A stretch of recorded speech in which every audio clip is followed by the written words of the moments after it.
Getting too many people who just simply don't get it. I'm going to focus purely on the best piece of data that we have, which is the ram air turbine being out far too early. I've done a video before on this. I've added more documentation, and then a different aircraft, a different Boeing aircraft, its ram air turbine deployment methodology. So sorry if you've seen this before, but I do have to go over it again because there seems to be people that don't get it. Some documentation talks about the RAT deploying when both engines have failed. Some documentation lists further points of that, but puts them in the next line. The truth is that it's supposed to look like this in the document. Loss of all engines, so engines have failed, indicated by both engines running below minimum idle RPM. That's 50% roughly N2 RPM. N2, which is the stage 2 compressor. So that's the first one.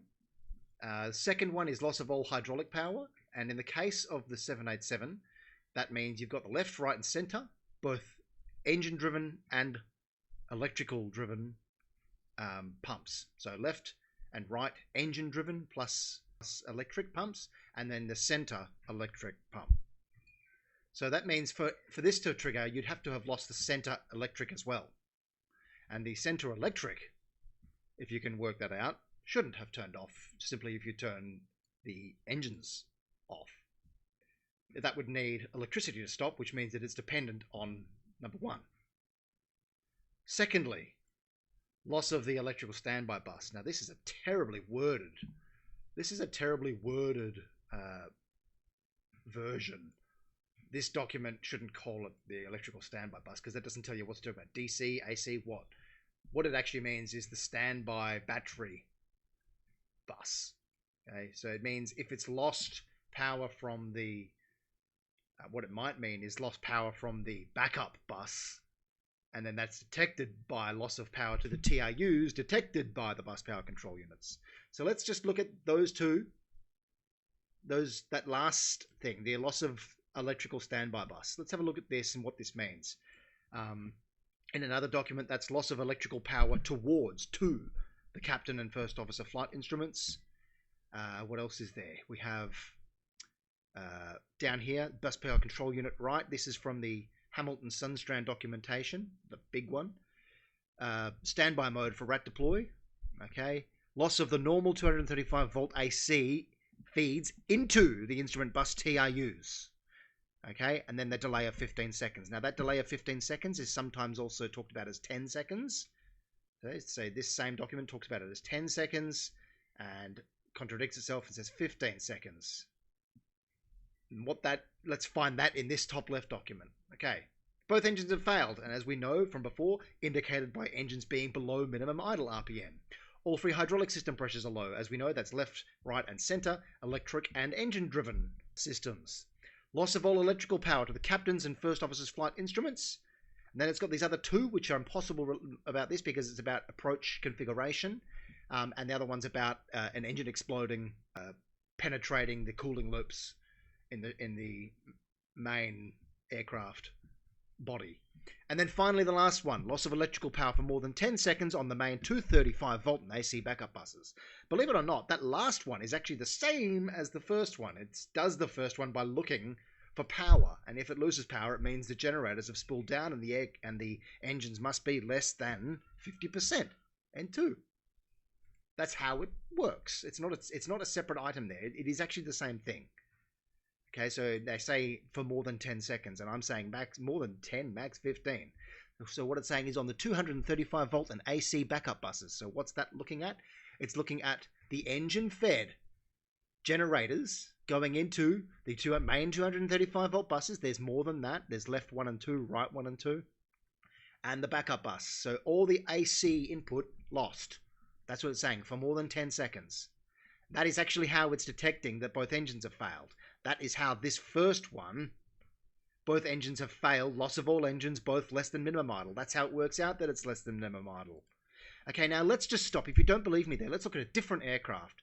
The Boeing 767. And this is the Boeing 767 Lufthansa training, some training manual from Lufthansa.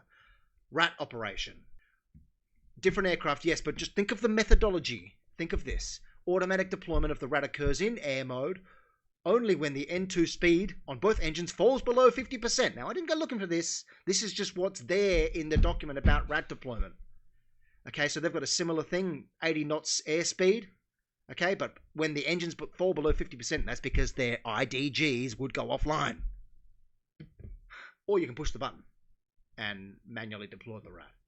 So look, that 50%, I'm sorry, if you're going to try and tell me that I've got some wrong idea and that the idle in air is 70%, well, firstly, you're wrong, because the 70% idle selected by the system is only during the approach idle. All other phases of flight, okay, so any other configuration, it's actually down at ground idle. It's the same as ground idle. Now, in this case, it's 50%, roughly 50% N2. It is because I know that it is.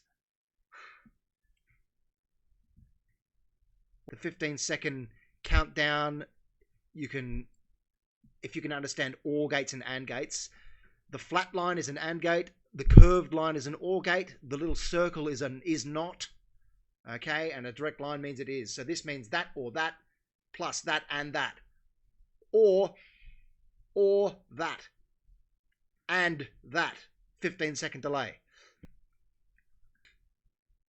Standby operating mode. There are other ways for the rat to deploy, which is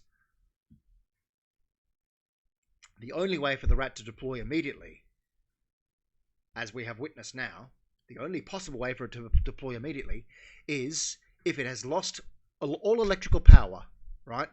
The loss of power to the captain's and first officer's flight instruments, not just the buses, the actual instruments themselves. If that happens, the system works out, but hang on a minute, I'm supposed to have battery, and the battery's supposed to keep me going, but that's not happening, so deploying now. Now, I don't have that documented anywhere, but that's the only possible thing that fits. It's the only one of these triggers which makes any sense. So no, sorry, but you are wrong. The engines do not suddenly say fail when this fuel switch is turned off and then suddenly the rat deploys. It does not work like that. It doesn't work like that. The ram air turbine is only to be deployed when absolutely critical. It is a massive aerodynamic drag, and there is logic built in to make sure that it only happens if it absolutely really has to. That means waiting 15 seconds.